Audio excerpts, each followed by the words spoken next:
critical of human perspective.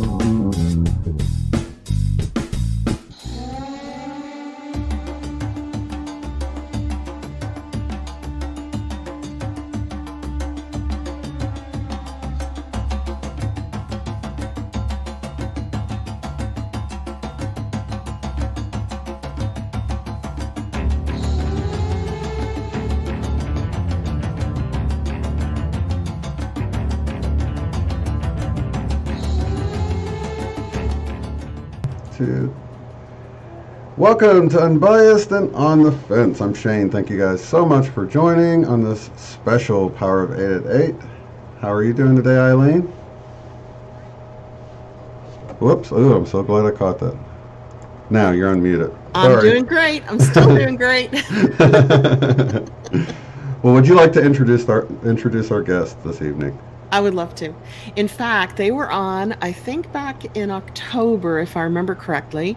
It's Gail and Gregory Hogue, and I met them when I did the David Wilcock Into the Portal conference and did the Haunted Stanley Hotel tour with my sister, just the two of us snapping pictures of, you know, rods and photons and all these things around the hotel. And I went into their shop the next day because I met Gregory at the conference talking about sacred geometry, and I love sacred geometry. I never say his name right, but I've read both of his books, and I did his video course, 36 videos on Gaia TV, and it's Drunvalo Melchizedek. Am I saying it right? And I went to their store, and the energy inside it, Metaforms in Lyons, Colorado, they can correct me, had so much energy in it that half my family could stay in the store and half of my family had to go stand outside because they had forms spinning everywhere. So I literally sat down in a chair under every single form before picking mine out, and I brought home Metatrons Cube. I love that. And Gail walked in and she's like, you know, I usually don't come in, and it was the end of the day, and she just kind of knew that we were in there.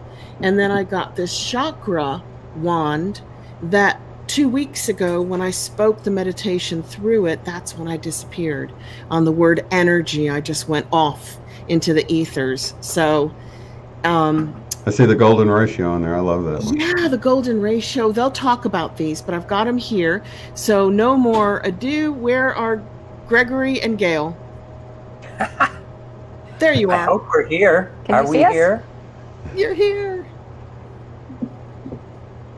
Now tell me if I missed anything. I've missed a lot because you've been experts in sacred geometry for decades and decades, and you trained or worked with Drunvalo. Am I saying his name right? It's Drunvalo Melchizedek. You're right. I actually knew him before he was Drunvalo.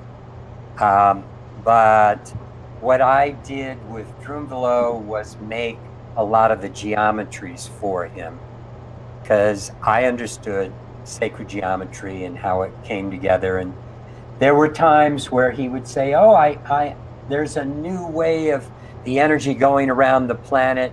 And I said, I know, I've been making it for the last couple months. I'll send you the Unity Grid. And that was back in the late 80s, I think, when we were doing that. And that's the second one down, because I have the Unity Grid in my living room, and above it I have the stellated Earth star spinning on the other side in my bedroom. The interesting thing about the Unity Grid is that each face, each triangular face, is exactly the same as the face of the Great Pyramid at Giza. Exactly the same angles. How do they do that? Is that based on the total space of the front of the pyramid, and then you divide it up into the triangles? No, when you look at the face of the Great Pyramid at Giza, and you look at that triangular face, the angles of that face, the top and the two bottom sides, the top is actually close to 64, and the two bottom angles are close to 58.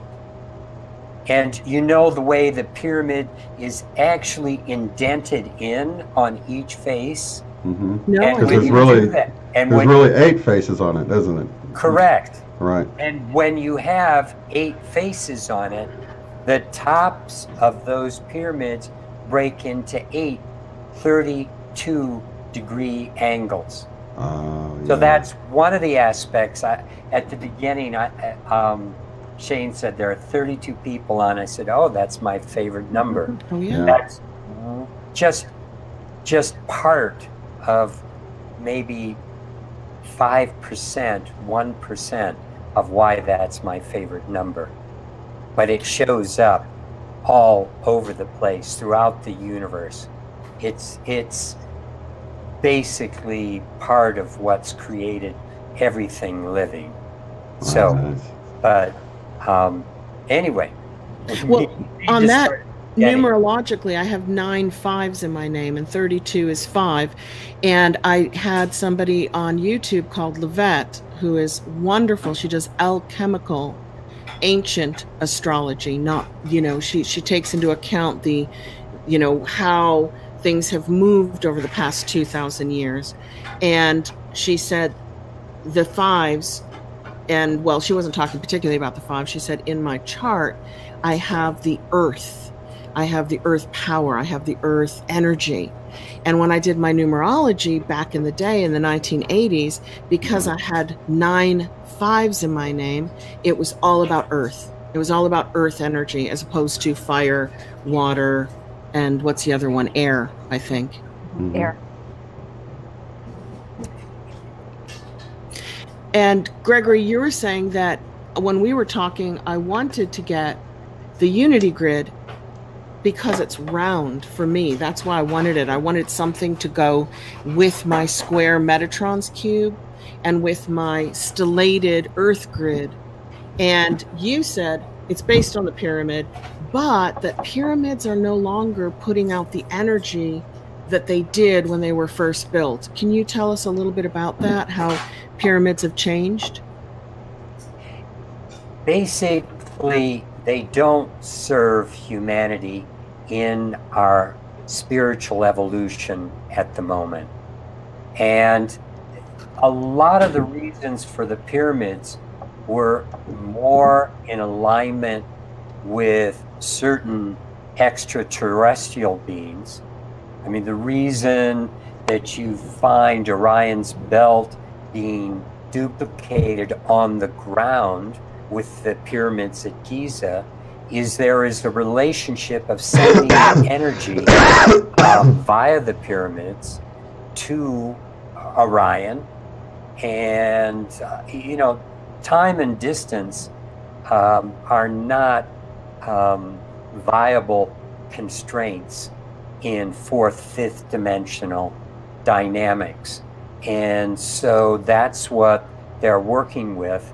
And a lot of the Orion beings, extraterrestrials, are not positively oriented. And what my guidance and our guidance, Gail's and mine, has been telling us from the beginning is that pyramids are not serving the spiritual evolution of human beings.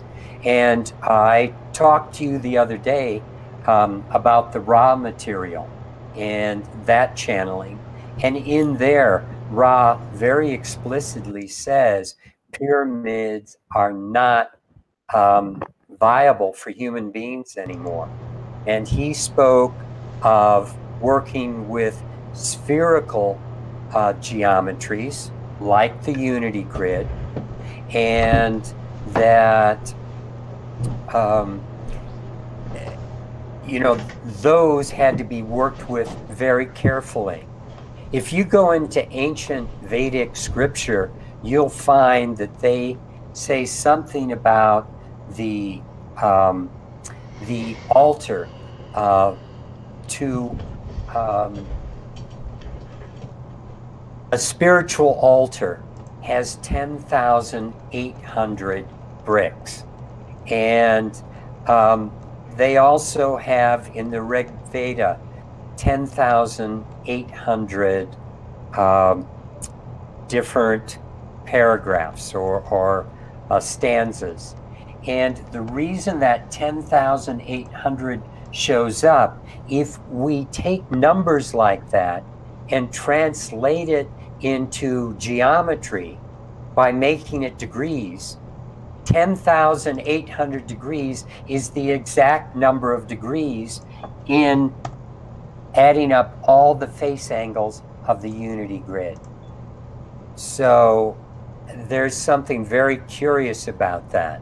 And you also find in the stellated icosahedron and dodecahedron that you have, that also has 10,800 degrees. And so, you know, there are ways that information gets hidden in ancient texts. And I think you mentioned the other day, Eileen, that you wanted to talk about where does sacred geometry come from? Mm-hmm. It's like, bottom line, it's like source, creation, works with, I have a fairly nice little diagram right here that everyone can see. It's like source resonates with the physical through number, pattern, frequency, cycle, and time. And that is really what sacred geometry, our space-time continuum, is made up of. And so everything from the beginning of time, the way source in the entire universe, the way this universe was created, it follows these patterns, rhythms, cycles.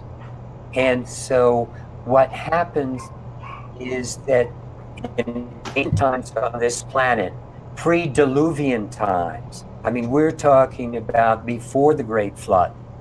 And at that time, the Atlanteans that existed on this planet, about 12,500 years ago, there was major comet fractures that came down and went into the ice caps that were about 2 miles thick over North America.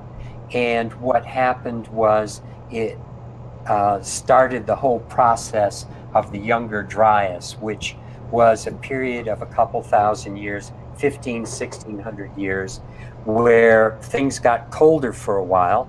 And then as they started to warm up, we ran into that comet tail again, and that really finished off the destruction of those cultures. And those cultures, the Atlantean cultures, went out into the world, and you see the same geometries show up in Vedic scripture in Asia, all through the Sumerians, all through the Egyptian cultures that really started over 9,000 years ago, and the Mayan cultures.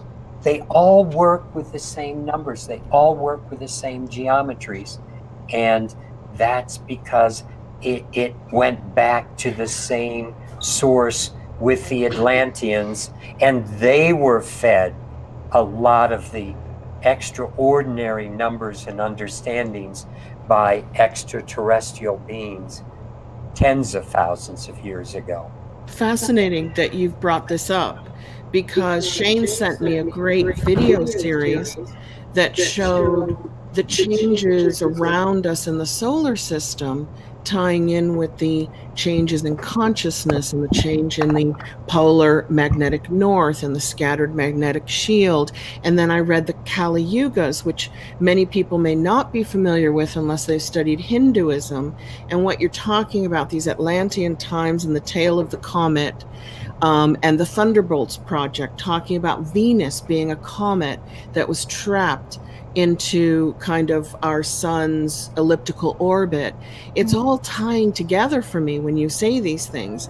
I think we really are going through something now which is showing in consciousness, but you're linking it back to sacred geometry.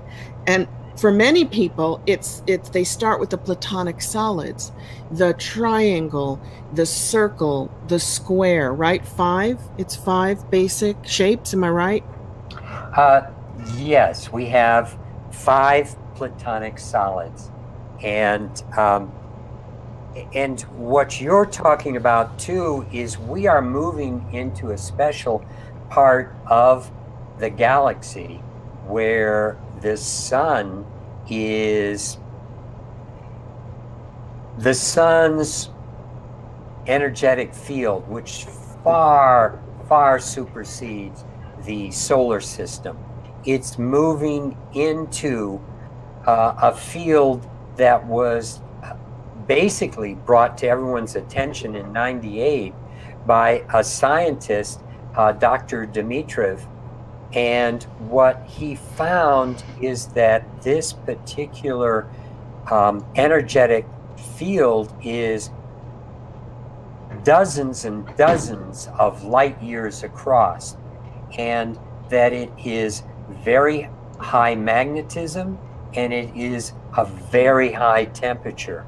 And what's happening is, as we're entering that field, it's affecting all the planets of the solar system and affecting them in the way that we would say is global warming, because all the planets are exhibiting a much higher temperature and a much more radiance, much more reflectivity. That's because the sun is picking up on this energy, sending it out to the planets, and human beings, our energetic field is being affected by all of this as we're taking it in, and we're going through that transformation. The interesting thing is that when you're working with energy of this nature, it has a tendency to force what already is. And what I mean by that is, if you are working on being conscious, if you are working on being a loving, present human being, that you're going to find you're supported in that pathway. If you're caught up in fear, if you're caught up in all the negative emotions or lack and negativity, you're going to be forced in that direction. That's the nature of the energy that we're moving into right now. It's forcing us into almost a bifurcation of humanity, being forced into the extremes. So it's so important that we stay centered at this time in creation. How can sacred geometry help us? I know we lost Shane. I know you're there, Shane, but you've cut your video because you're the stream. You're trying to keep us clear, aren't you? Yeah, exactly. I'm trying to, yeah, because you guys are coming through kind of on and off. So, dear me, pop in anytime. It's okay. They can see me. Hog it. You guys just can't see me. But I think, you know, it's amazing to me that all of this ties in together with things like cymatics and just all of this stuff seems to be connected. Do you guys, I guess I can go to either one of you guys, Gail or Gregory, about the cymatics and how this ties in, because I've seen these patterns appear when they have the, you know, the sand on the plate and it's vibrating, and it, you know, at these certain hertz, they say these things are all connected. How does that tie in with sacred geometry? It's like, bottom line, everything ties into sacred geometry.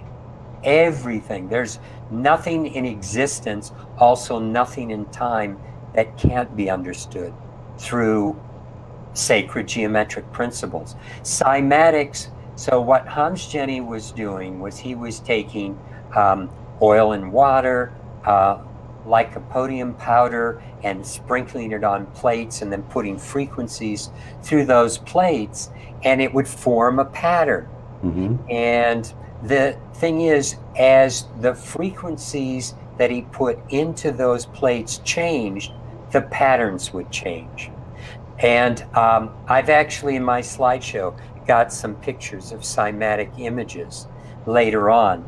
But something that excuse me, is really important to understand is that when you look at the cymatic pattern, what you see is not the energy. That's the result of where the energy isn't.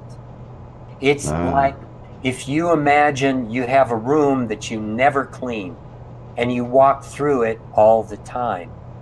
After a while, all the dust bunnies are going to go into the corner, and there'll be a pathway, a clean pathway going through that room where you've been walking. That's because that's where the energy goes. And so it's so when we see the sand resting, it's actually kind of moving to the area that the vibration isn't, is what you're saying. The energy isn't. That makes sense.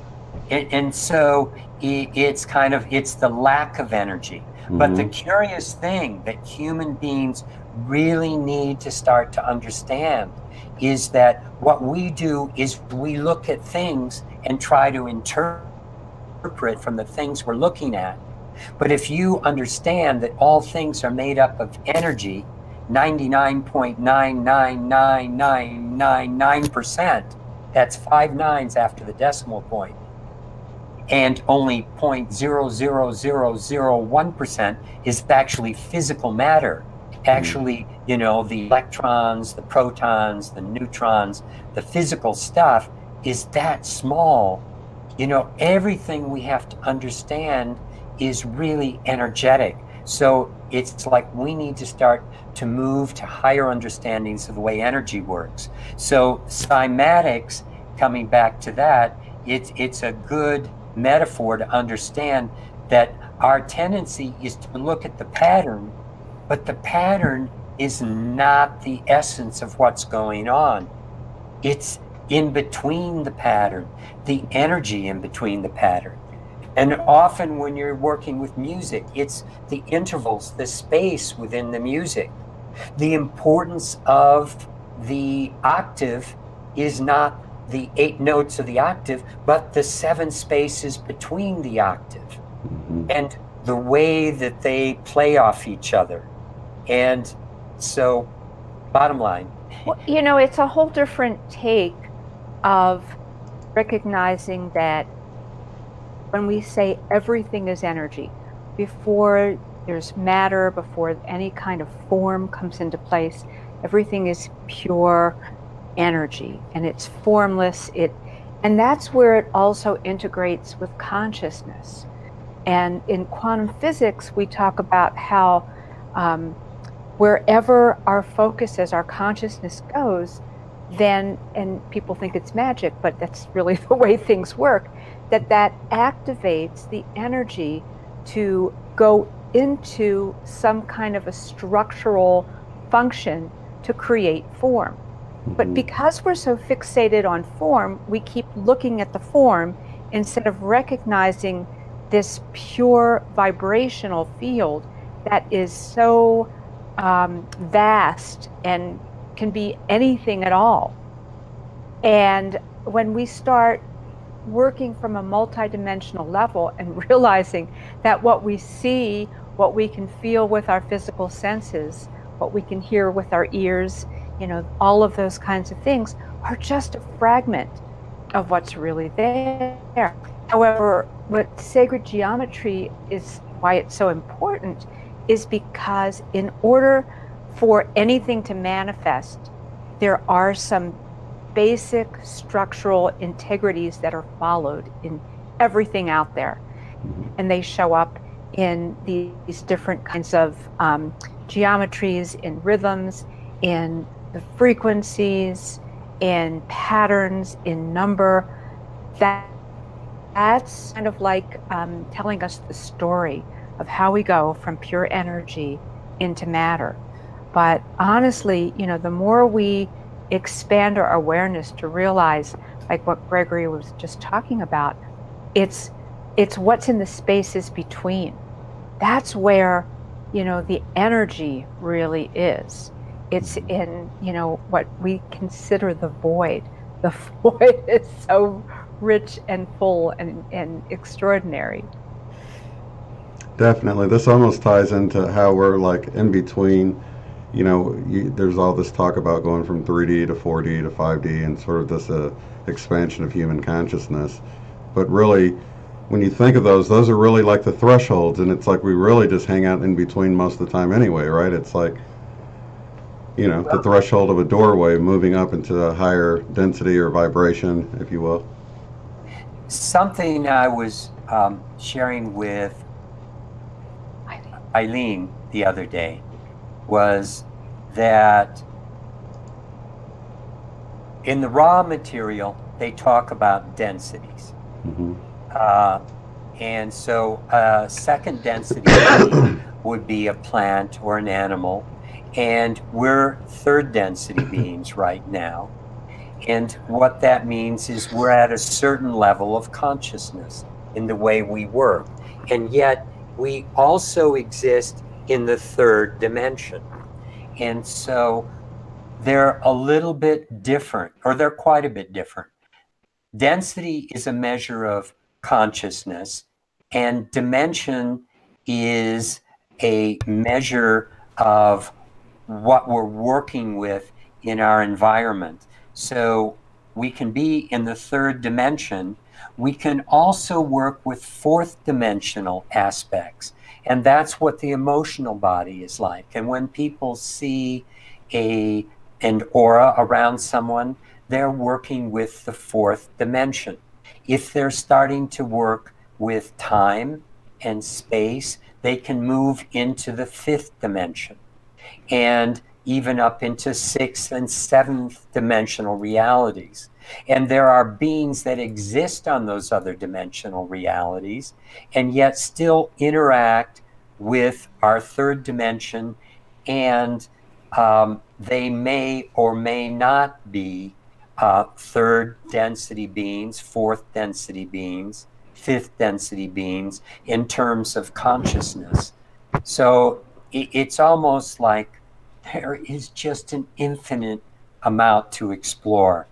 But I think it's important for us to expand beyond just this limited third dimensional understanding and start to expand into the full dimensionality of who we are as human beings, so we can grow spiritually and move on into higher dimensional realities in terms of higher density. And so in the end, it really comes back to keeping things simple and just working with your heart space and moving into the higher aspects of your being, the higher dimensional aspects that you can enter into through your heart, and work with love and work with that joy and work with that happiness that you know you are. And when you're touching those elements in your life, you know you're touching what is important. You're touching what's really real. And I wanted to go to what you were talking about, the platonic solids. It's like when you have one thing, like this tennis ball, a single point, and then when you bring in another, you have a line between those 2 points. When you bring in a third element, what happens is you have then a plane. You have, how can I show you that? There we go. You have a plane, 3 elements. When you add a fourth element, then you get a little pyramid. And that's moving into physical matter for the first time, because then you have a dimension. And that's the tetrahedron. It's the first form created out of 4 elements. And yet, if I were to drop this, it would always land on one face and it would always have the other point up. No matter how I dropped it, it would land like that. And what universe likes is balance, is symmetry. And so what it does is it forms another tetrahedron through here, so one pointing up and one pointing down, and that's the star tetrahedron that was referred to by Drunvalo as a Merkaba, because it is the simplest vehicle around the outside of a human being, and it's the first balanced form that's created. But I think when I go, let's see. I wanted to go in here. These are some of the ways that sacred geometry has been used by ancients in the past, working with, of course, Stonehenge, the pyramids, all based on sacred geometric principles. Stonehenge actually based on the exact diameter of the planet. Like, how did they know back thousands of years BC what the diameter of the planet was? But the Roman architecture, the Greek architecture, following very strict patterns of geometric proportion in order to create resonance, because it's through resonance that we can access source, we can access the higher dimensional realities. I've always felt from following certain people like Graham Hancock that, and growing up in Egypt and knowing that the Sphinx was much older than they were saying it was, like 12 to 15,000 years. Now people are saying 25 to 35,000 years. And at the time in the 70s and 80s, when I lived there, they said it was like 2,500, 3,000 years BC. And I really feel that we had some very, very clever, advanced technological societies that have risen and fallen, just like in our current history, Egypt, Rome, Greece have all, you know, reached their pinnacle and then they're gone. I think we've had incredibly technologically advanced civilizations here on this planet before. And that kind of ties in again with the Kali Yugas, which say that civilizations rise and fall every 3,000 years, every 13,000 years, and every 26,000 years. Have you come across that kind of information as well? And that we're kind of going into a rise and fall now, consciousness rising and current greedy, materialistic society falling? Yes. It's like, that's what I was speaking to a moment ago when I was talking about the Atlanteans, when their civilization was totally destroyed.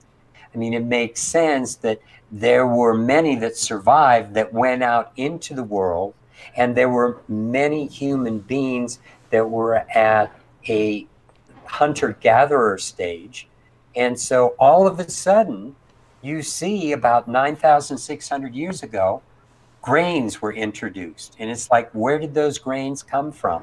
Many of them have been shown, proven today to not have any kind of genetic correlation to wild grasses and so forth. So how did all of a sudden husbandry happen? All of a sudden these domesticated animals. And there were timelines like the 26,000 years. It's actually 25,920 years precisely. And I can show you later on what that is about. For example, the 25,920 year cycle, that has to do with the precession of the equinoxes.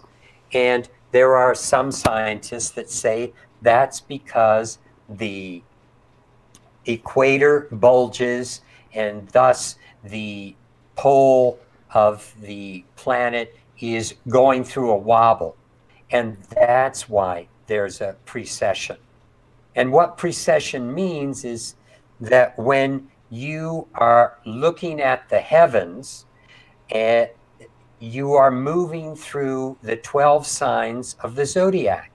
And it takes 2,160 years, excuse me, for each sign of the zodiac, the way we're moving. Now, there's another man, Walter Cruttenden, who said that he believed and showed really compelling evidence that we were not doing a wobble thing with our axis, but actually orbiting another star as well as our star. And it makes sense when you think about 80% of all stars in the universe that have been observed are binary.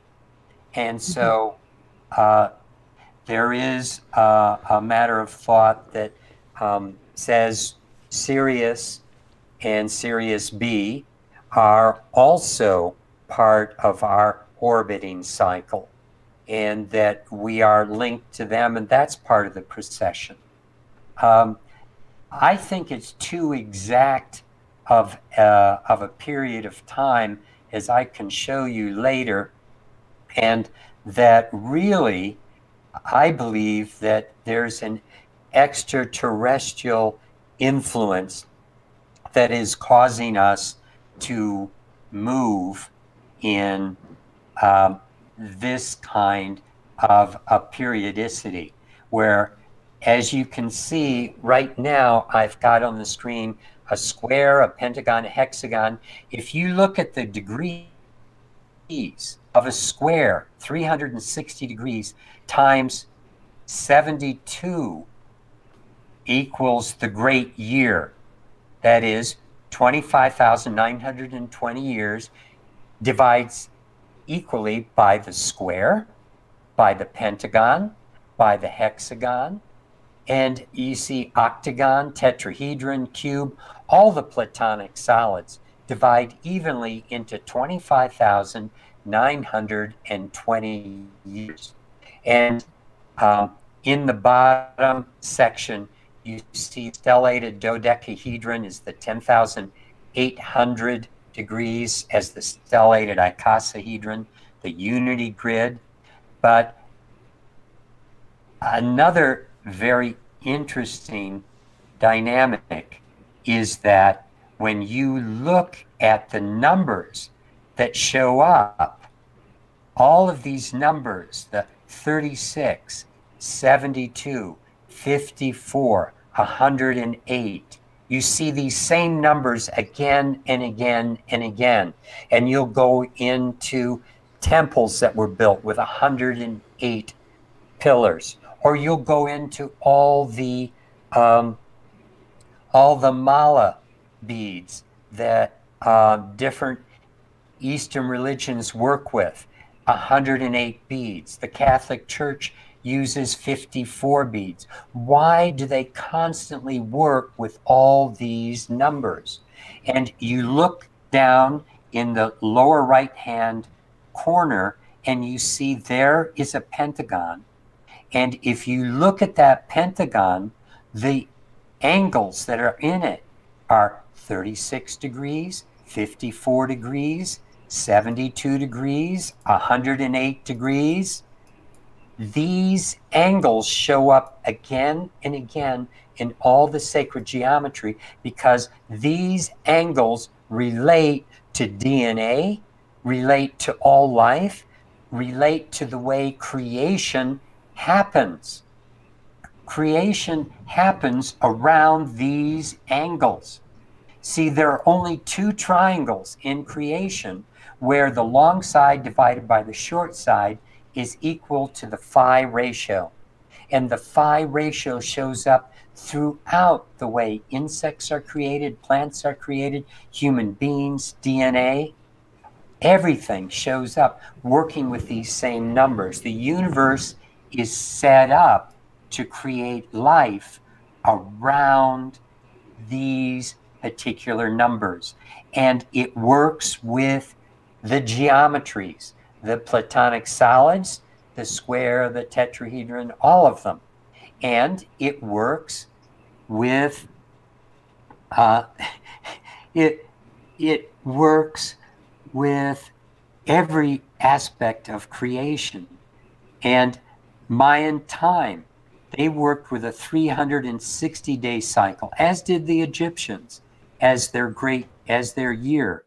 And in Mayans, it was like that equals one tune times 20 equals a katun, which is 7,200 days. So you see 36 degrees, 72 degrees again shows up. And a baktun 144, which is the addition of the two base angles of that.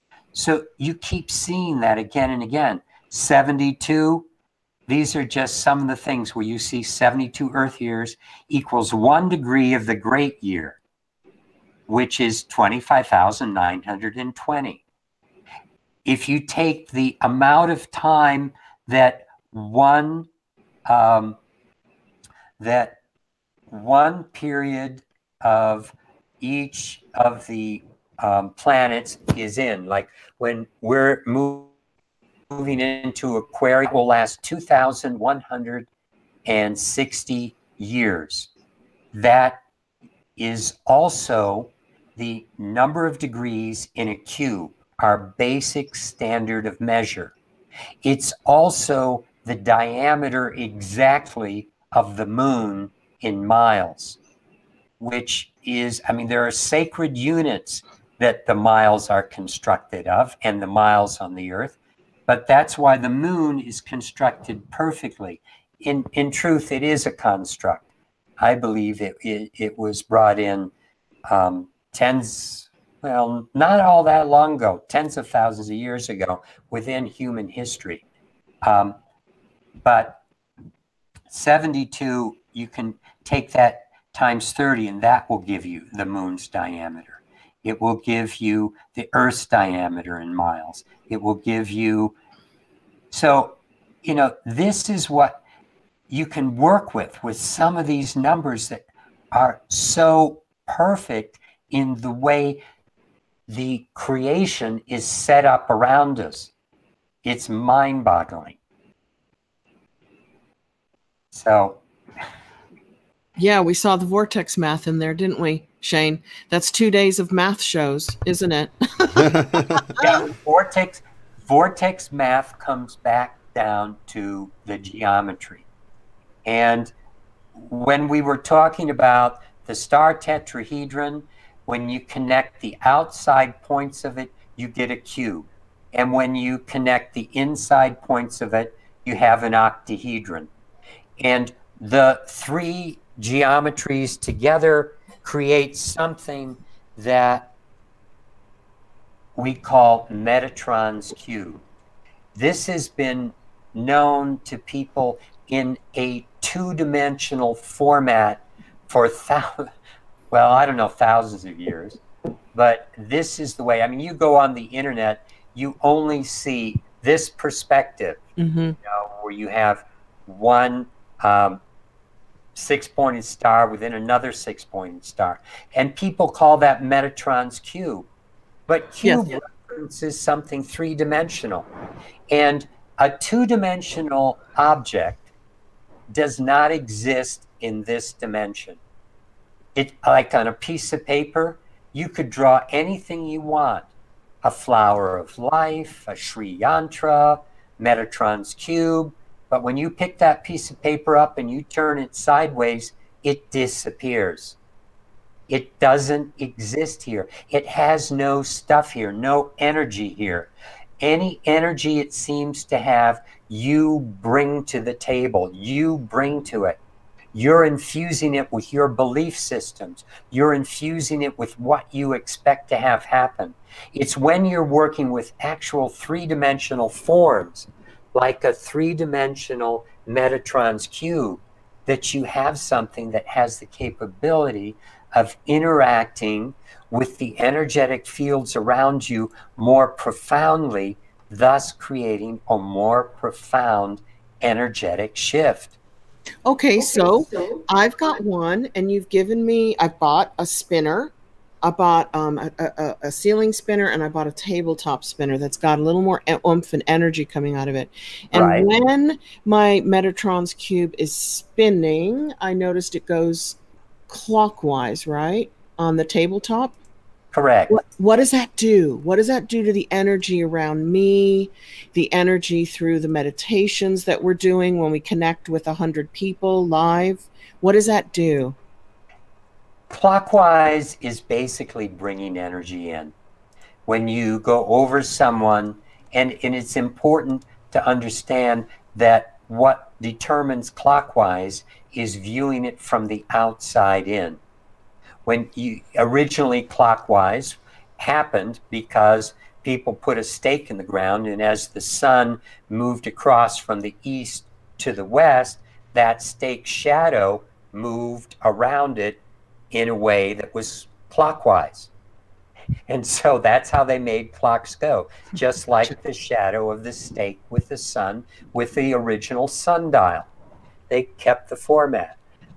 So clockwise is bringing energy into the system and looking at it from outside in, from God's perspective toward the earth. And when you move it in the opposite direction, counterclockwise, that is pulling energy out, that is clarifying, that is moving energy out into the universe. And how do we determine the clockwise? Is it, if it's above you, it's from looking up, or is it from looking down? It's from looking down, God's position, the higher position, the position outside of the system. You are a system, and then outside of the system. So if Shane is working on you and he's moving his hand in a clockwise way according to what Shane is seeing, what you're going to be seeing from your perspective is looking like it's counterclockwise. Just like when we look up at all the stars and the planets up there, they're moving opposite to what they, I mean, from our perspective, because we put ourselves as the most important perspective and say, oh, they're moving relative to me. But you have to think of yourself as a closed system, and that's coming into the system. So you got to look at it from outside of yourself. Another reason to move to a higher dimensional perspective of yourself in order to truly understand what's going on in this dimension. And what kind of energies does this bring in when it's spinning? The Metatrons Cube, Mm-hmm. because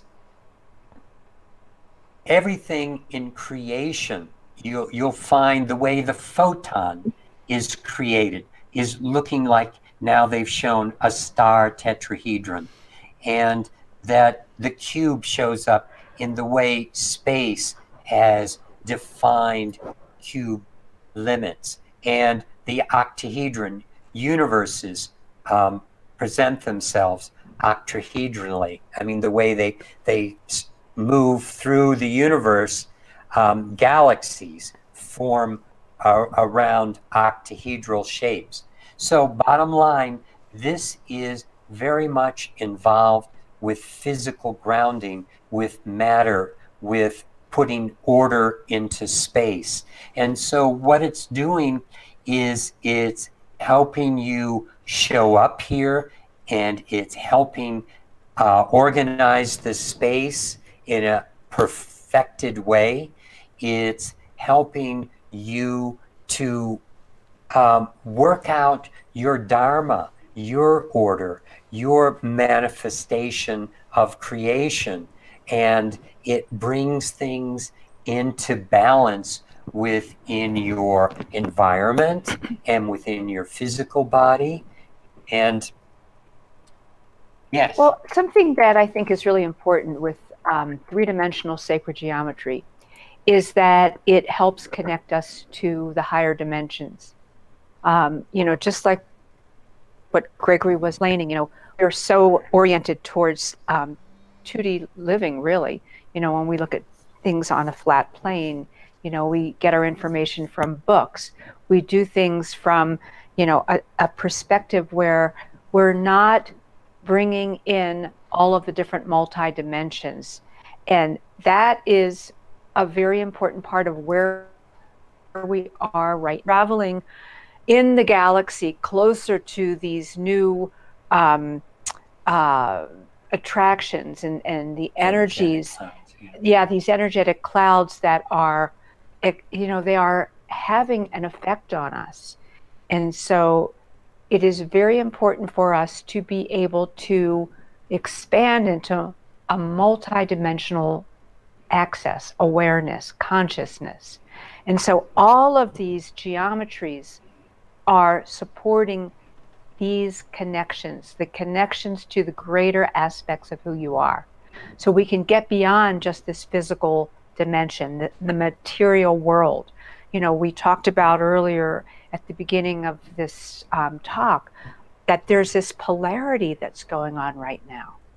And, you know, some of what we see is there's one side that really wants to hold on to what physically controls this culture, this life, you know, this material life, monetary wealth, all of that.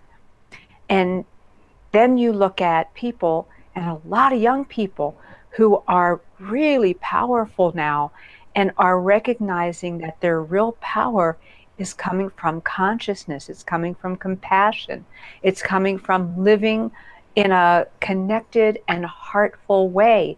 And all of these sacred geometries that are three-dimensional support us in expanding into those dimensions of who we are. And, you know, that takes us into being able to remember who we really are.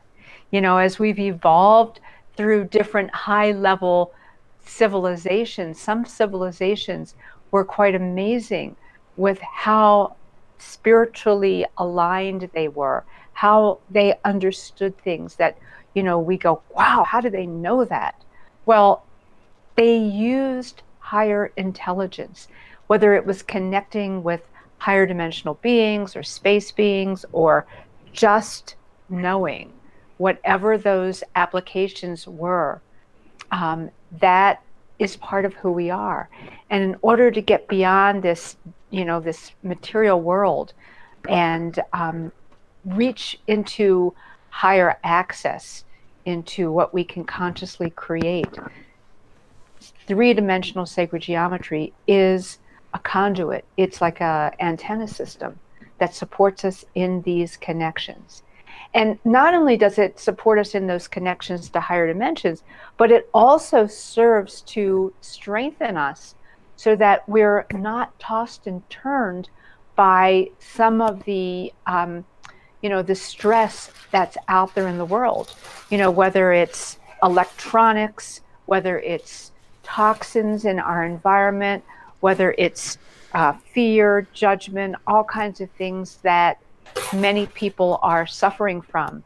When we connect into the higher dimensional aspects of who we are, it's like the eagle flies way up high and circles around, but still has pristine vision to be able to understand the details, to be able to go right to where it needs to be. And so that is part of this training time, I believe, that we're in. And because, you know, sacred geometry is mimicking the way that energy comes into matter, it aligns us with those aspects of who we are, that our soul is, so we can expand into these higher realities.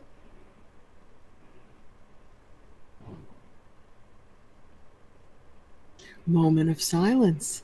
I can say, we can all say more. I know, we're all like zoning, and like I can feel the Om energy around all of this information. Yeah, Well, I really like the topic itself. Fascinating, really. Yeah, it is. It's like when you two talk about it, I can see it and I understand it. And then when I try to share the information with someone, I'm like, God, how do you explain sacred geometry? You know, you guys make it easy. well, good. Because it really is just a step-by-step understanding that can be really integrated in very common sense ways and worked with. And that's what we've done with all the tools, you know, the pendants that we make and so forth. We've been working with sacred geometry now as a business for over 33 years. And just quickly, they're in the links, in the show description links. Shane has put down your website, your YouTube site for meditations with sacred geometry, your radio talk show site, so people can go online and take a look at the forms, the jewelry. I mean, I always wear my sacred geometry for the live meditations. And you feel the energy of it. correct? Oh, definitely. Like a couple of weeks ago, I tried to do a meditation as Gail had suggested. Thank you, Gail, through the chakra wand. And it could be because I'm changing Wi-Fi into, experimenting with different Wi-Fi. But as soon as I said the word energy towards the end of the meditation, with about 100 people joined together, poof, I was gone. It was like this amplified the energy so much so that I got disconnected. Okay.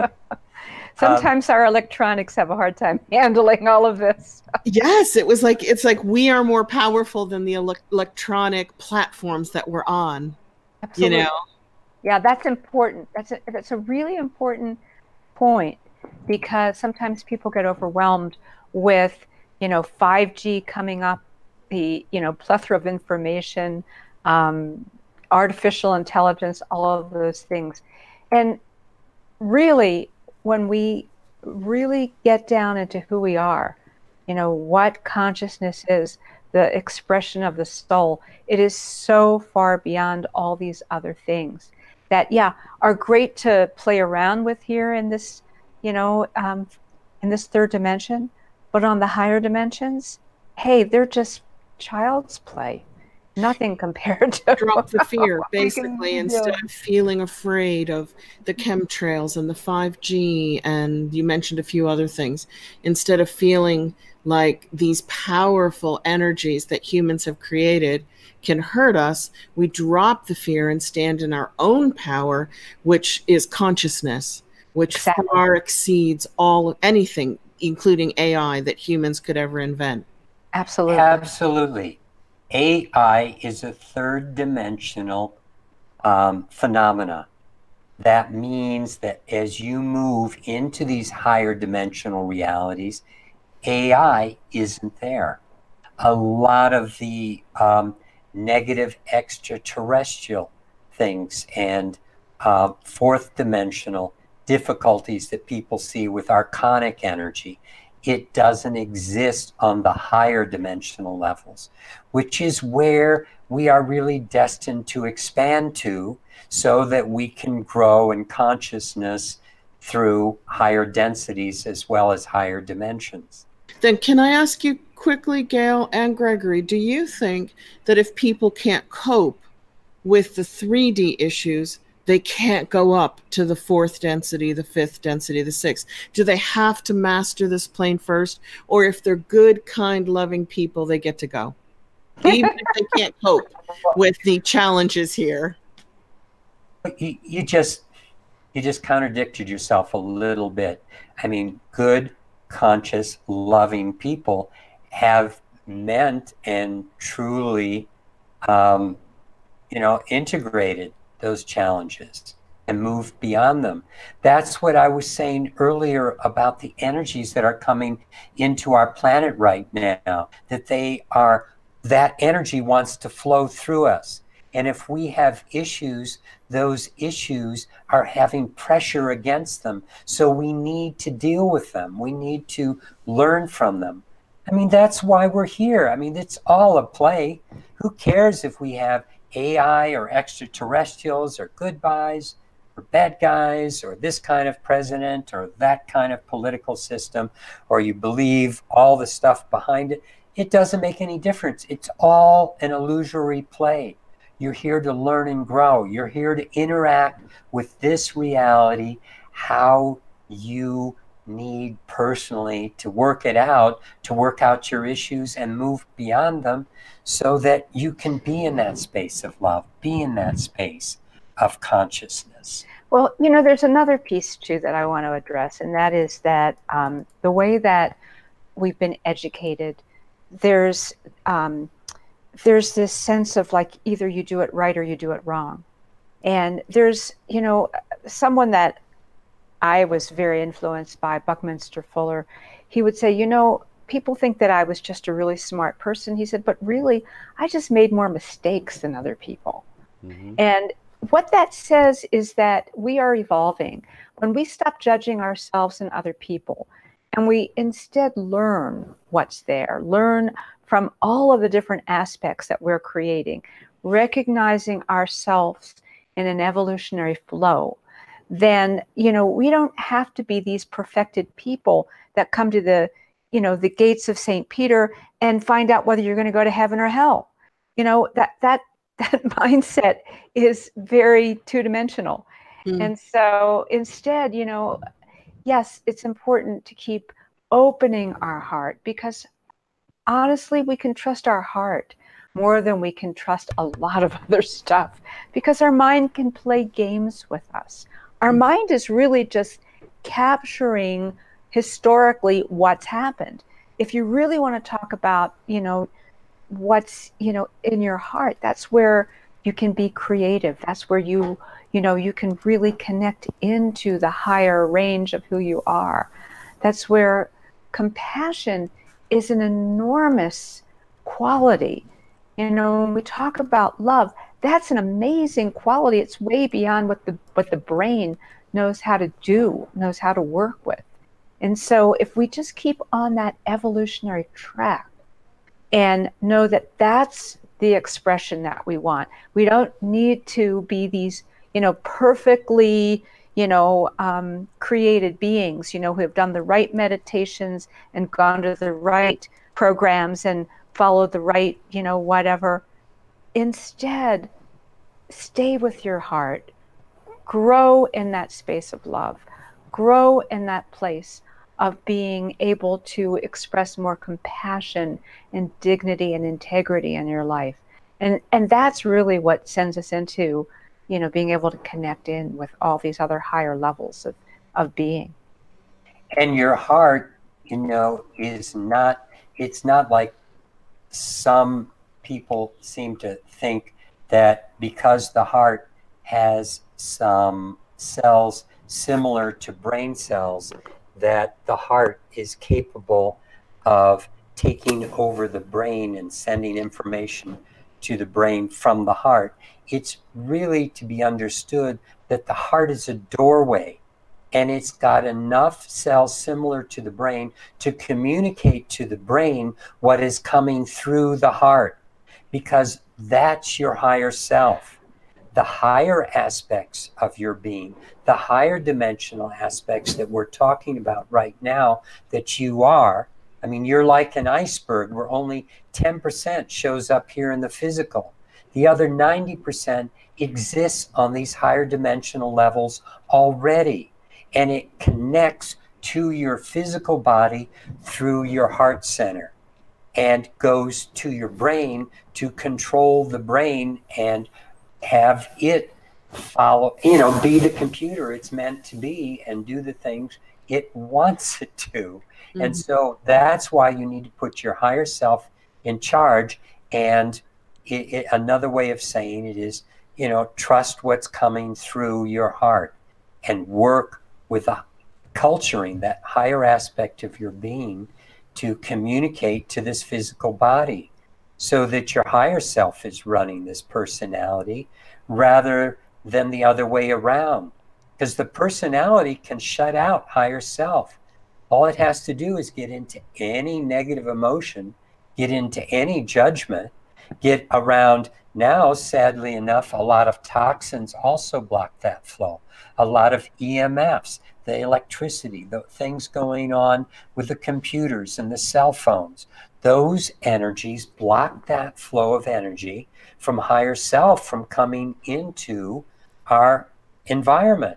And that's why we're building the things we're building, because these tools help that connection, help people stay in resonance with their higher self so that they aren't, you know, separate and feel alone and feel overwhelmed by the stress and the negativity of this dimension. You need to be in this dimension, but not of this dimension. And so that's the nature of these tools, is bringing through resonance, like a C tuning fork resonating with a C tone. It's going to, because of the geometries we work with, resonate with higher aspects of self. And I think another thing that we should probably mention is, you know, how much baggage do we carry around that holds us back from, you know, teacher, preacher, minister, parent, things like that that we carry around, and how much that blocks us from connecting to our higher self too. So, you know, and on top of all these environmental factors you're talking about. So I'd be sort of, you know, remiss not to mention that. Yeah, I mean, it's like that's what we were talking about earlier when I was talking about blockages within the body. When you have a belief system, a blockage, a difficulty that you've come here to work on and you haven't really dealt with it, and the energy that's wanting to come through now is putting more pressure on it than sometimes we can bear. And so it's causing us to go crazy. We need to work with it to allow the energy to flow. And Shane, you know, when you were talking about these concepts of who we think we think we're all these things. We think we're a human being or a man or a woman or a child, or, you know, we're a fireman or whatever. And it's like, that's not who we are. And what we're here to do is not all these things like fireman, teacher, cook, but it's like really we need to almost look at it from the perspective of what are we?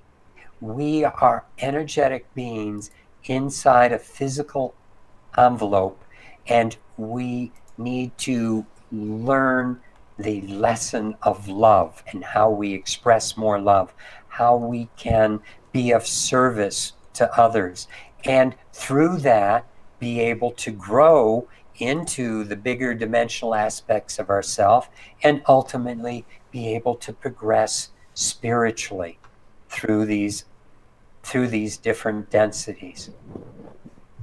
Nice. Absolutely.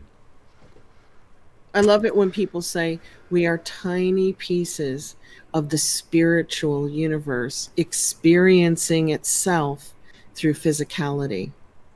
You know, I just love that. I love the Aboriginal dream time. I love the Native American respect and connection to all things, whether it's a human being, an animal, a mineral, a plant. You know, I love that feeling of being the spiritual aspect of the universe experiencing itself here, now, in 3D. Yeah. Then we're connected. You know, that's what's so beautiful is you're talking about that, you know, we come into these bodies, we're birthed, and all of a sudden, you know, we've been these incredible souls who come into a body and go, whoa, I'm feeling pretty darn isolated here. What's going on? And what a journey with all the different imprints and experiences to regain ourselves, to find each other, and also to be able to embrace all of the people who have taught us things that might be counter to what we really know at the higher level of our being. But, you know, resistance is what builds us.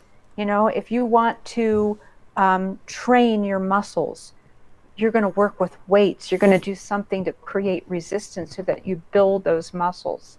So we could look at those experiences of our, you know, some of the teachers and the, you know, the religious experiences that we've had, the experiences in, you know, our world in, you know, as employees, you know, relationships, all of that, as dramatizing the aspects that we've come here to reveal, to learn, to turn it, you know, to polish the facets of the diamond so that we really can connect into a deeper level. We can, you know, come back to that higher knowing. And, you know, I always find it very interesting that there are certain people who maybe they avoided things. I remember, like with my father, it was hard for him to create, you know, really open-hearted relationships, to express himself that way. Instead, he dealt with a lot of anger in the way that he spoke. And as he aged, and he was moving towards his death, what I saw was that he didn't have the same physical energy anymore. And what happened was, all of a sudden, he was able to reach into those communications through his heart. He spoke differently. He saw things differently. And so, we get what we need in a lot of different ways to evolve and to be able to move on to the higher aspects of who we are. My mother was the same. She was an artist and a singer and played piano. And she was very angry with people because people didn't always agree with her. And she isolated herself and she took herself away from people, which was great for her artwork because, she flourished as an artist, but she couldn't interact with people. And as she aged and became less physically able, she became more loving and more heart-centered and more forgiving. Mm-hmm. Yeah. It's such a beautiful cycle that, and the thing that I think is so important is that as we are younger, we don't have to wait until we don't have the energy anymore. There's so much that we're able to reach out and connect in with each other so that we can have that rich relationship, that, that real compassion and love expressed in our life at all different levels. We don't have to go through some kind of experience of being knocked down at our, a level energetically or physically to get there. And then we keep, I look at the younger generation now and I think, wow, they're aware of things that took me years and years and years to get to. They are just way ahead of us. And what they'll be able to reach is extraordinary. It's quite beautiful to see. It is amazing. And it's also liberating that, you can get together with people and you don't have to agree on every single element. You realize that's sort of a secondary issue and that love is the primary thing. And you can release judgment. And being raised in religion, I had a lot of that judgment that you feel like it's your responsibility to tell someone how they should live or whatever, and it's so liberating to let that go and realize that, ultimately I can be there, I can love others, I can be there for them if they need somebody, but ultimately I don't have to convince anybody of anything. I've just got to work on myself, and how I treat others. And really that's my only job. And to let go of all that other stuff really is freeing on a level that I never imagined when I was deep in religion, Yeah. Definitely. Yeah. So here's another one of the platonic solids, the dodec. We named the first three that show up in Metatrons Cube, and then the last two are the dodecahedron and the icosahedron. And these two have a dance that is remarkable. And remember when we were talking about 32? Well, this has 20 faces, this has 12 faces. Together that makes 32. And they go through an amazing dance to create the stellated icosa and the stellated dodeca, which has 10,800 degrees, back to our 10,800 number. And this is the way they interact together to I've got the dodecahedron going through the icosahedron. And what happens is when you look at one of these crosses, this is a cross that when you connect the points at the ends of the cross and drop out the other number or the other lines, you're going to get the unity grid again.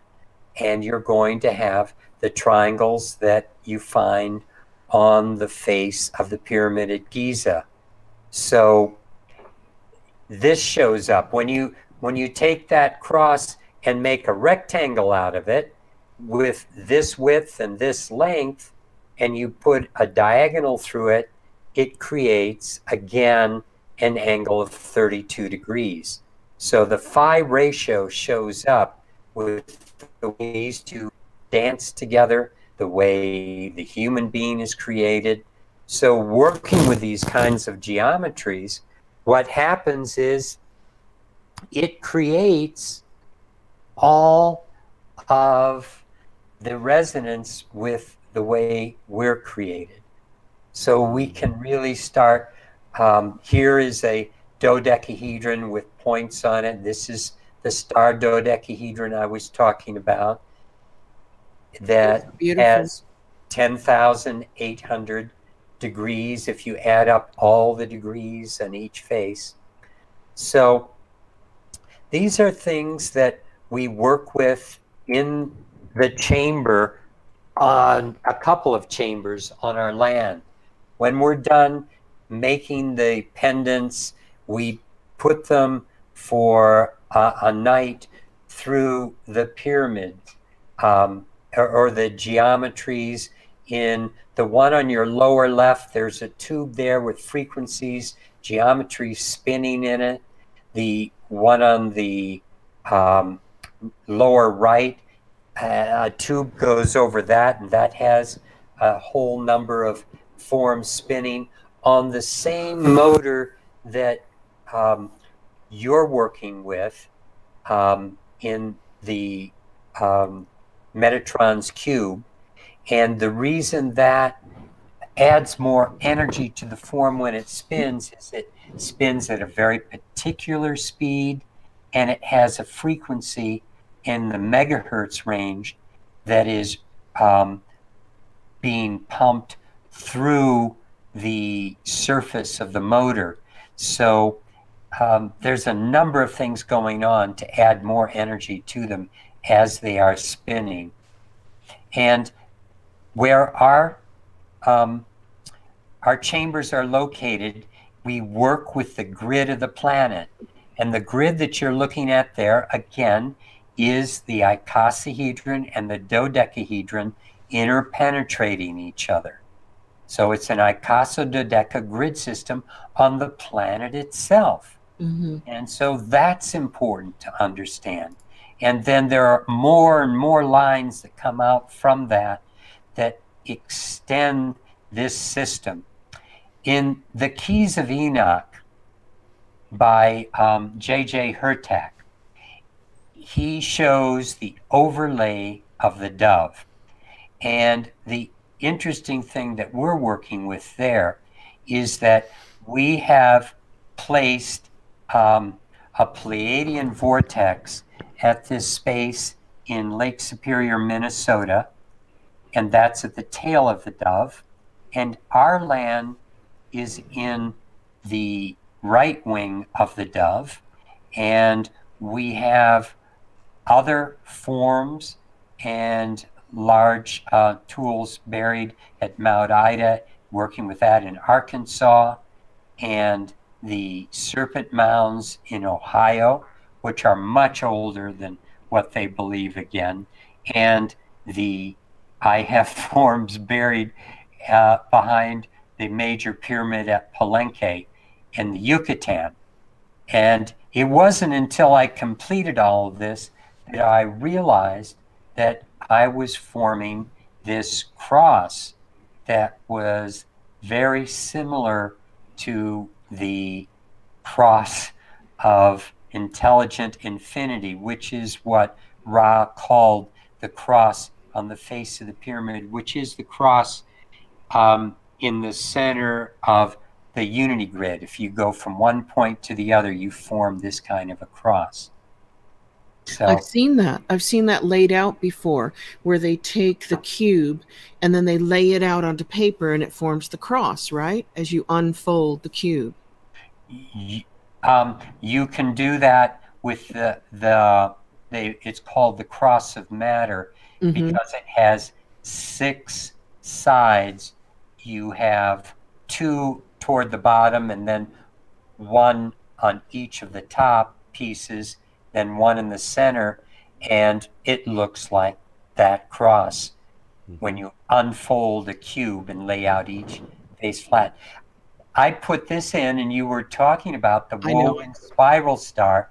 this is what you were speaking through when you had that energy overload. Mm-hmm. And it's kind of fun to see what we've done here, working with some aspects of sacred geometry to make this particular tool. It's like we've taken the star, a 6-pointed star, and 6 is very balancing. That's why it's the symbol that goes over the heart in the heart chakra. And what we've done is woven this, which we first go over, then we go under. So that outside star is woven over and under itself, which helps spin the energy when you work with something that's woven like that. We then have, as Shane was pointing out, that phi ratio spiral in the center formed by making that phi ratio rectangle, putting a square in it, and then a square in the smaller one. And you can see how it forms the spiral just like the Nautilus shell. Mm-hmm. And so it's working with the energy that way. We've taken, again, forming a 6-pointed star that we weave together with sterling silver, and that's in the center part where we add that. And we have samarium cobalt magnets. Now, what a magnet is made of is very important. Magnets are not understood by scientists at this point. They know it moves something called magnetism. What is magnetism? They haven't really defined it or been able to discover what it is. But my understanding of magnetism, it's the movement of etheric energy on the 4th dimension coming into the 3rd dimension. And when you have a metal like iron, you can magnetize it with a strong electrical current or by rubbing another permanent magnet over it. And what it does, it lines the iron molecules in such a way as to allow 4th dimensional etheric energy to flow through them more easily. And samarium cobalt is particularly life-enhancing energy. And so at each point, we have a samarium cobalt magnet, and we flip them from north to south, depending, and as you go around the points. So they interact together between the magnets. We then work with, it says orthogonal triple clockwise spirals. Orthogonal just means they're at a right angle to the braid that's going around there. And what we've done is we have that braid is made out of 3 wires, because when you work with 3, you can access higher dimensions more easily than you work with just braiding 2. And you don't want to braid 4, 5. 3 is the magic number. 3, the Trinity, is always the access point to everything else. And so that's in a particular length that is working with the length of the sacred cubit, which is working with a light frequency. So then we put in each of those little right angle triple wrapped ends, we put a little natural hematite magnet that, so it's hematite, which is a natural material that's been magnetized, and it has a way of isolating that 6-pointed star of silver so that the energy stays separate. And when you speak through this, it shifts the energy such that it takes it to a higher octave. You can almost hear it. You even hear it on your side. And when you move this over someone clockwise, you start to bring energy in. You can clear the chakras. You can move it around the body. I mean, you've done that with people. where you've moved it around their body and chakras and kind of combing their body. It feels luscious, like you're getting just this wonderful pat down on an energetic level. It's really fun. Yeah, it feels like, and I've friends who I've done it with. They can feel it as well. It feels like there's a drawing out, like if you knew what your energy felt like and somebody was just stretching it, just pulling it out a little and releasing it, pulling it and releasing it. It's like when your neck gets a little sore and you put on that machine that stretches it and it takes away all the tension in between the, you know, down the little parts of the neck. That's what it feels like when using the chakra wand on the chakras. It's kind of stress relieving, tension relieving. Absolutely. It's fluffing up your aura. And when you go in back of the scapula and kind of move it up and out, I had a friend that said he called it fluffing up the wings. And it really feels wonderful. It does. It does feel good. And I had mice as pets, and we gave them an organic diet because all the rodent food on the market had GMO soy and GMO corn, and they were all dying of tumors. So we went and created our own organic mouse food for our pet mice. And as they were aging, I would use the chakra wand on them, you know, and it really made a difference. You know, my mice lived a lot longer than most people's do. Wow, that's pretty incredible. Yeah. Yeah. There are little, that reminded me of these little vials that some friends of mine are selling now, where they are full, it's oils filled with buckyballs, which are basically, again, a form of icosahedron dodecahedron. It has 32 faces, a buckyball, and when you put that suspended in oil, they collect it from pure carbon. The scientist who was trying to determine, they wanted to okay it as a drug, and so they needed to determine the rate at which it was toxic. And he kept feeding more and more to his rats, trying to get them to die.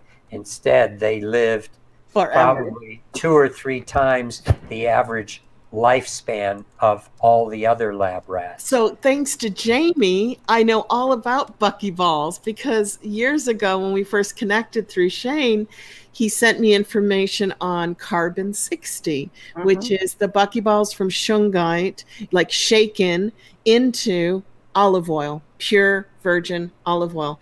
And I was feeding buckyballs to my mice too, because they were really old and they don't live very long.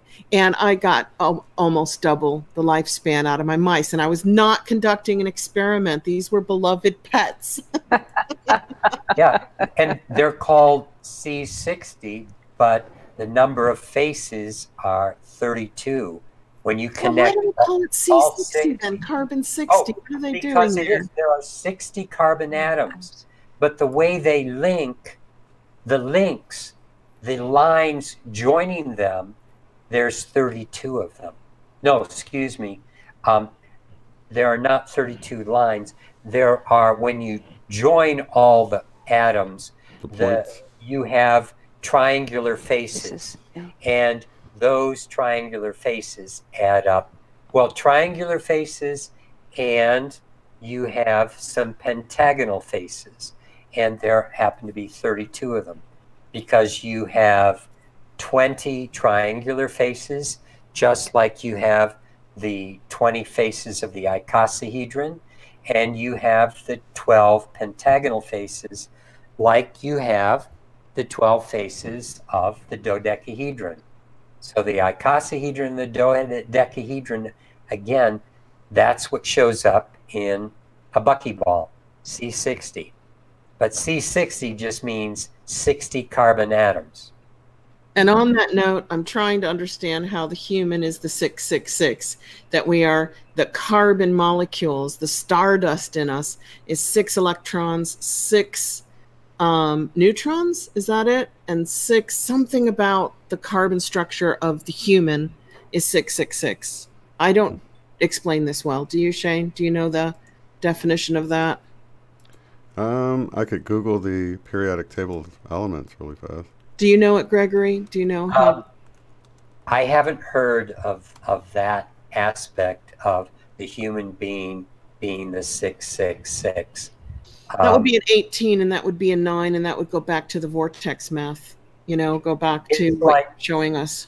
Even though people worry about, you know, the mark of the beast, 666, it reduces to the same thing as 144 and, you know, so many other numbers. It all comes back to 9 and working with, which is a completion number, and very, very, it's the highest it's the highest aspect of the Trinity. The Trinity plus itself is 6, which is the 6-pointed star, and the way everything in this physical universe displays itself both physically and through time. All aspects of time deal with a form of 6, and all aspects of the physical dimension work with 6. That's why in Metatrons Cube, it's often said that it contains all the platonic solids. It really didn't, except that the perspective they were working with of Metatrons Cube was the one that had 2 6-pointed stars, one within the other, and those 6-pointed stars formed hexagons. And hexagons, 6-sided, everything, all geometries that are regular, all the platonic solids fit within a 6-sided display.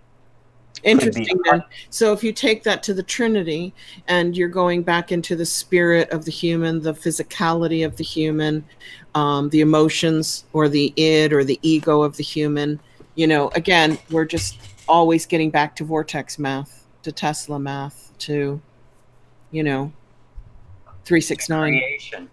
Creation. Yeah. And, you know, it works no matter how you slice or dice it. And what I was showing you before, it's like time relates to form. And so, you know, sometimes today we're stuck with 2019, and this is based supposedly on Christ's death. And so there's just nothing there but a 2-dimensional timeline, and it's linear. And yet what the Mayans were working with was they were working with this 25,920-year cycle. And you see how all the geometries work with that, all the planets work with that. And when you start working with time that has that kind of richness, that type of connection, then you start having a much more dynamic relationship between the physical nature, the space, and the time. So the space-time continuum is dynamic and alive, and you can figure out what's happening and what's going to happen. And astrology is an aspect of it, a small aspect of that we find out where the planets are, the way they affect us, and all these different things are relational. And yet, you know, what we were saying about the 2D phenomena of working with linear time now in 2019, it's like that's not relational to anything except perhaps to when Christ died. But if Christ is a living energy that's working with love and consciousness, let's be involved with it right now and find the ways that it can be dynamic. And that's where working with calendars like the Mayan calendar can bring time into a dynamic unfolding rather than a linear thing that really goes out of mind and out of sight, and we don't have any relationship to it. And that's true of so many things we're caught up in today that are like the way we look at energy. It's like a flat wave that goes from over here, small frequencies or long waves to smaller waves. And then you can say, well, gamma waves are up there. Here's where the light spectrum is. But it's a linear thing, and it's much more dynamic than that. It's not linear. It's multidimensional and three-dimensional. Another model that we also work with and was an important part of our new chamber is the torus. And the torus, you know, if we really understand the torus, we have to look at it not only as a three-dimensional structure, but really a higher dimensional structure that is moving and working in time and space. You know, and if you don't understand the torus, it kind of looks like a donut, but it moves in and out of itself. So it's constantly evolving, rotating. I don't know whether we have one here. I'll go get one. It's the only self-generating energy field, as it's like it's the quasar and the black hole put together, and exactly. As the energy goes out, it goes in, and as it goes out, it goes in. So it's perpetual infinity, indefinitely. And they say we have a toroidal field around us. The Earth does, the universe does, the humans do, animals do. Right, right.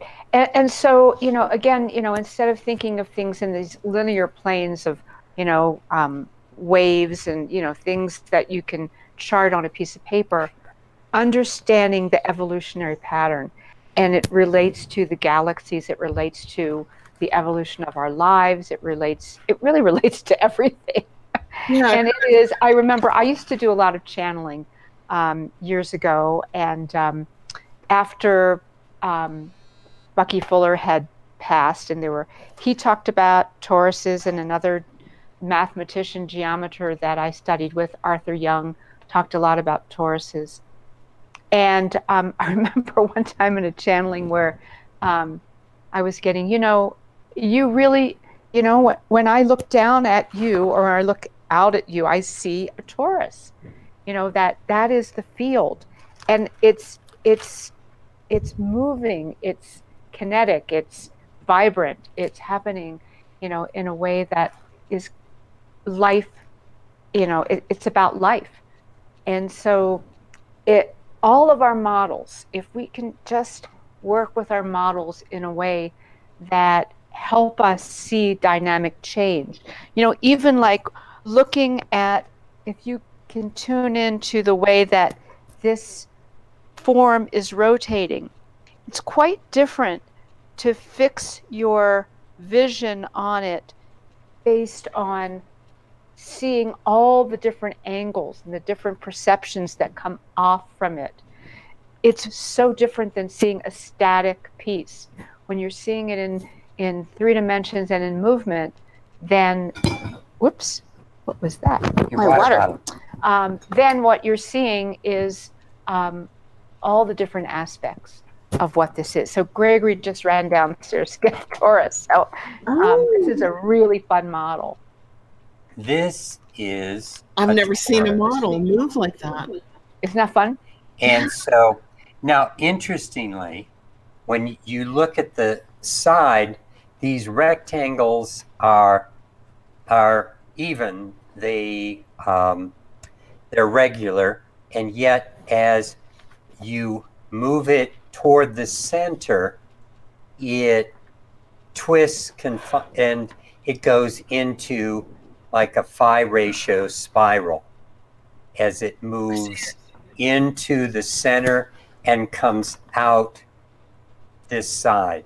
So isn't that the Earth's magnetic shield as well? Our field around the Earth is doing that somehow? This is the way the energy moves around the planet. It's the way the energy moves around us. And this way, each chakra are lots of little toruses all over our body, because this is the way energy moves. That's why energy moves like a spiral. And yet when energy moves like a spiral across your vision, you're going to see it as a wave. But it's really moving in a spiraling fashion. Does that make sense? Totally. Okay. So now an interesting thing about a torus, it's incredibly stable. It's more stable than any other form. It's like you can blow a smoke ring and it holds together, even though it's made of almost nothing. Because you see, as it's moving, it's rotating counterclockwise on this side in the x-axis. So this is the x-axis. It's moving counterclockwise over here, clockwise over on this side. In the y-axis, it's moving counterclockwise and clockwise. And through the z-axis in the center, it's going in one direction and coming out in the opposite direction. So you have these 6 different movements simultaneous in a single structure, which is why it is so stable and why it is really the way things are moving even down on the atomic level. And so some of what I've heard from my guidance is that every aspect of an atom is like a black hole. The electrons are like toroidal fields bringing energy in from higher dimensions and taking energy out. And so it's a remarkable situation where we're, you know, just constantly disappearing from this reality and coming back into existence in this reality.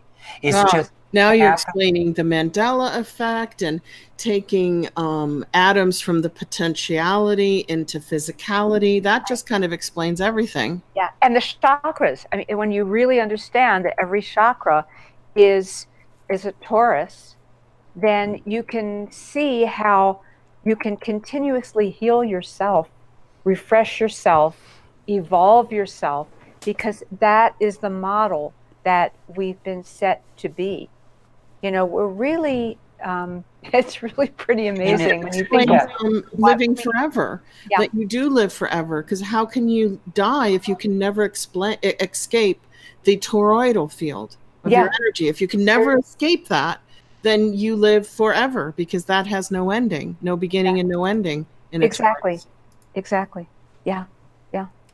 Well, quite profound. Huh? And very. So, I mean, we certainly are feeling very healthy and living much better, all of us. And I think the potential is there. And it's more than just what we're doing physically, but what we're doing emotionally, mentally, and all these levels, and working with these different tools and working with these different geometries, like what we're doing with buckyballs. I mean, that's so much fun that the body takes that geometry and it's literally working with it as a geometry. When they suspend those small carbon C60 atom or molecules in oil, what's happening is it can absorb and capture things within that cage. It works to link with other types of materials very easily and create just a whole aspect of potential for the human being. And the thing is, as long as we work with all these different things in a conscious way, the bigger aspect of ourselves is going to do the right thing with the tool. So it's almost like the pendants that we make. Everybody takes them, has an experience, but everyone has a unique experience because they're going to use it as they need it. And this aspect, the toroidal aspect, we have 9 different toruses in all the pendants that we work with. We make them out of carbon fiber. We make them out of titanium. We work with fiber optic material.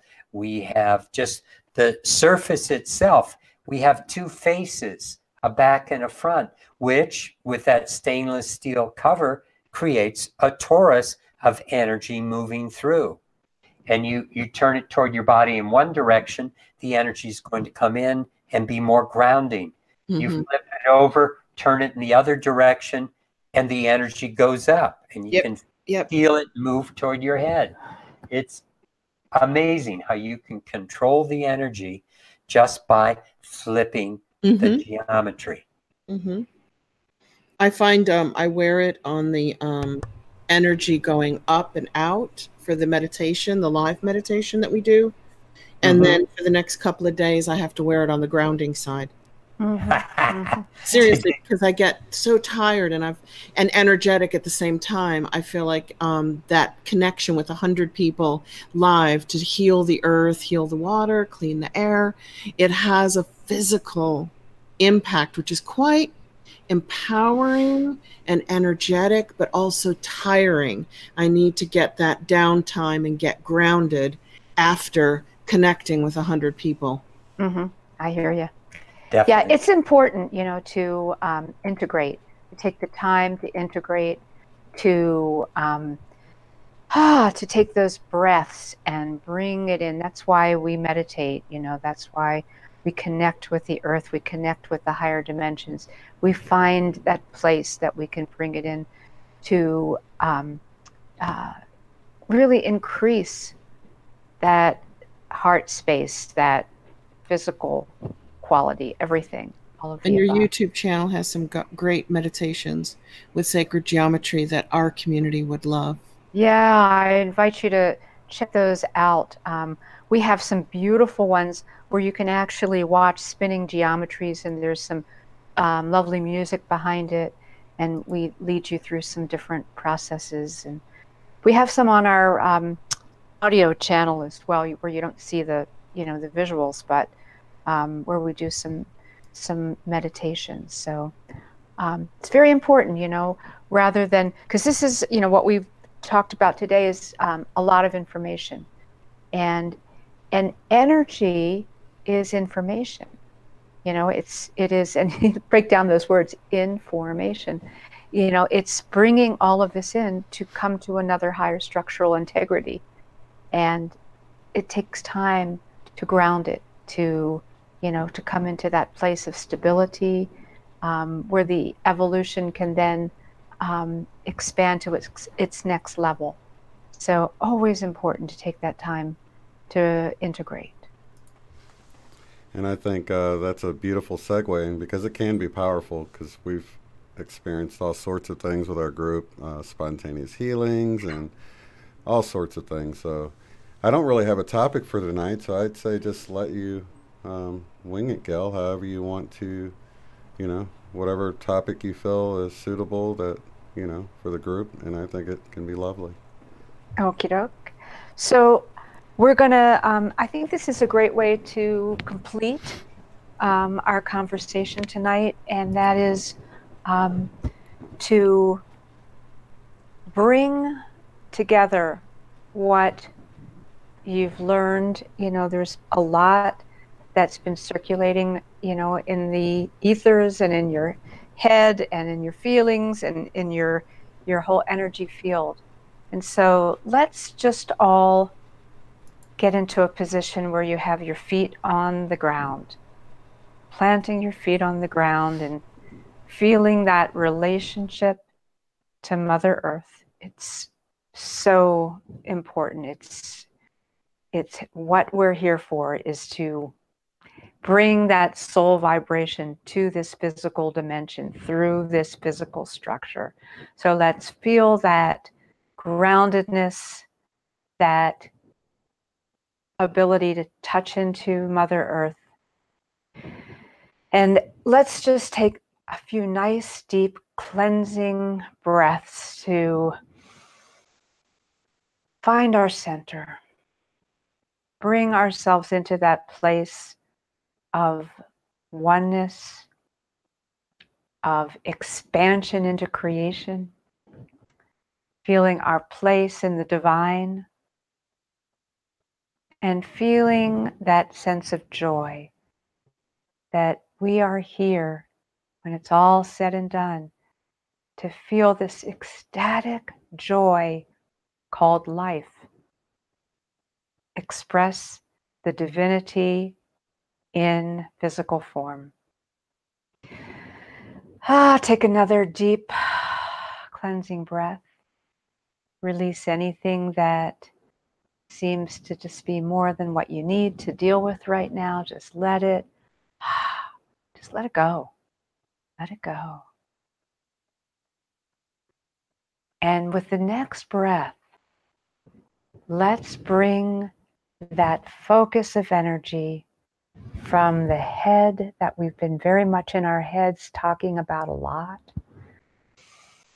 And let's bring our awareness into the heart. Breathe through your heart, feeling that wisdom, that compassion, and the connection of all that is through this divine center of the heart.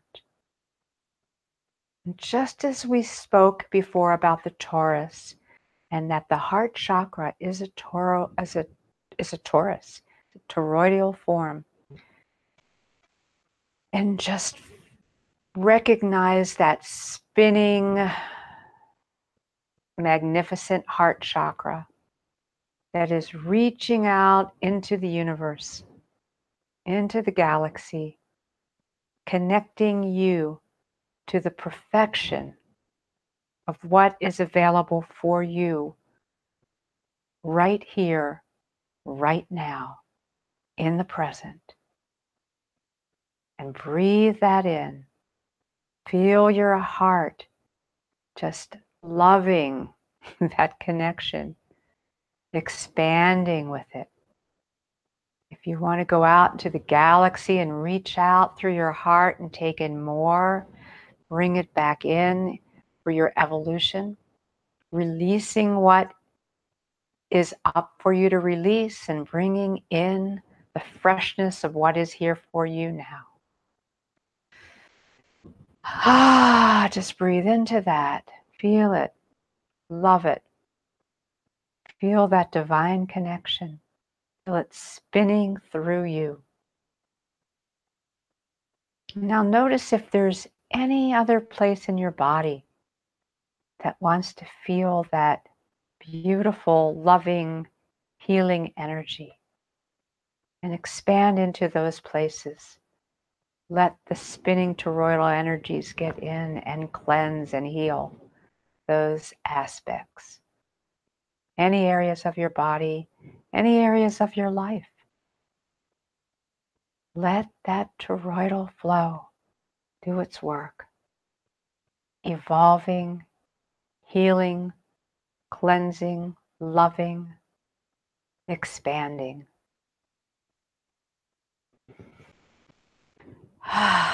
Take another deep breath.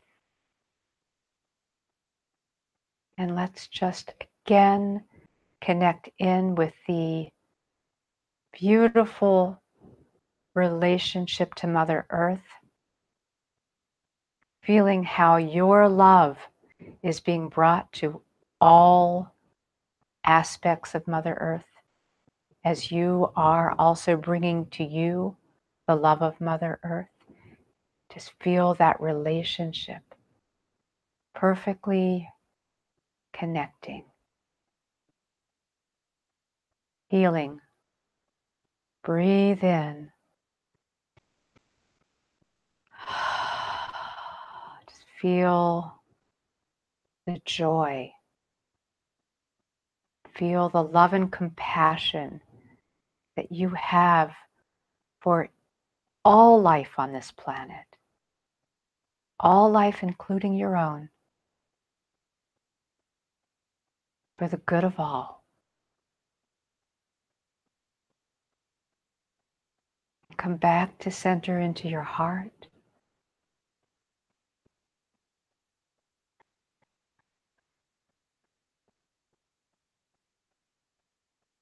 And as you're breathing, notice if there are any other clarifications or messages that are special for you right now to take into your dream time, into your next days. Just notice if there's some wonderful relationship, some knowing that is coming clear to you now.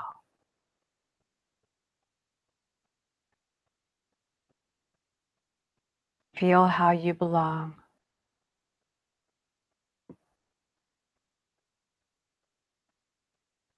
And how those connections remain. And as you take another deep breath, start to just move your body a little bit. And just move any of the kinks around. And let's take this knowledge and this energy and this refreshment into your life in all the ways that are appropriate for you in your presence.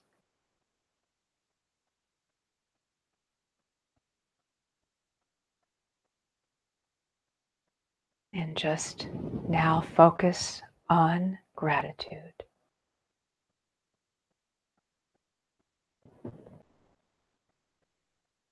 Accepting the gifts, accepting gratitude, accepting all that you are in love and in joy.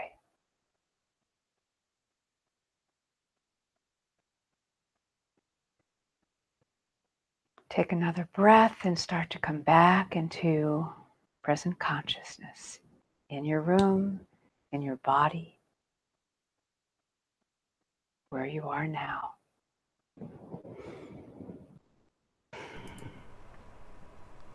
And so it is. That was beautiful, Gail. That was wonderful, Gail. Good job. Thank you. You can really feel the love of this group. I think it's so powerful. Mm-hmm. It just leads to that whole feeling of gratitude. I'm so thankful for everyone that joins us here week after week. Mm-hmm. And I did want to mention for those coming in late that you guys create these forms. So if anybody's in the Lyons, Colorado area, they could actually come into a store or a local store you have there. But you also have a website, which we do have that link below in the description. So you can look through their different forms that they offer on the website and order directly from there. It's really cool. It is. Thank you. Thank you for sharing all that. Thank you for this opportunity to connect in with all of these wonderful, wonderful beings and with the two of you as well. Really appreciate it. Thank you for coming here with our group, because our group here they're here every Saturday night and they're giving their hearts to Earth, to particular topics: healing, clearing, cleaning, loving. Wonderful. Yeah. Blessings. Blessings, and thank you all so much. We're doing it together. Yeah, we're doing it together, and it's a beautiful thing, and I'd love to have you guys back in the future sometime. It's always an enlightening conversation. I love the topics that we discussed, and there's always more to discuss about them. You know, it's just the way everything's all connected. So I do appreciate you providing that slideshow and helping connect all of these dots. Yeah, it was beautiful. Thank you. Can't wait to have you back. Glad it worked. Yeah. We know it was a little challenging. So. But it worked, and thank you guys for sticking with us. They don't care anyway. They just chat it up until we get in here anyway. They love each other, so it's a beautiful thing. No sweat. And it was a 2-hour show. It sure didn't seem like 2 hours. But Yeah. Wow. Yeah. That's our longest show, Shane. I Is think it? we've Yeah. topped ourselves now. Yeah, it went quick though. I looked down, I was like, oh gosh, I guess we better get to the meditation. Well, lots of love to everybody in the chat, and thank you too for coming on, and thank you, Eileen, for inviting them and meeting them, and Thank you. we'll see you on the next one. All Have a right. good one. Well, Love and blessings. God bless. Bye, guys. Bye. Bye-bye. If you'd like to support the work I do, go to paypal.me/UOTF. Thanks.